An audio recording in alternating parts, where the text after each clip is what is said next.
ওখানে আম ভর্তা বানাবো। ওখানে 2টা শুকনো মরিচ চুলায় পোড়ায় এনেছি।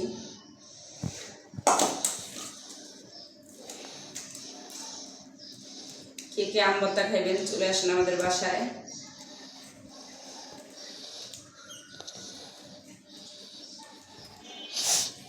চুলায় পোড়ানো 2টা শুকনো মরিচ দিয়ে দিলাম,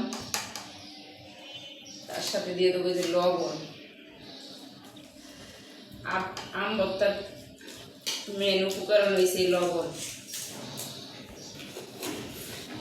আমগুলো অনেক টক, এই জন্য এই যে চিনি দিয়ে দিলাম।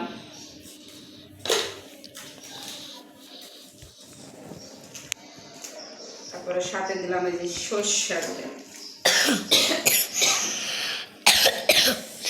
আম ভর্তাগুলো অনেক মজা হয়েছে।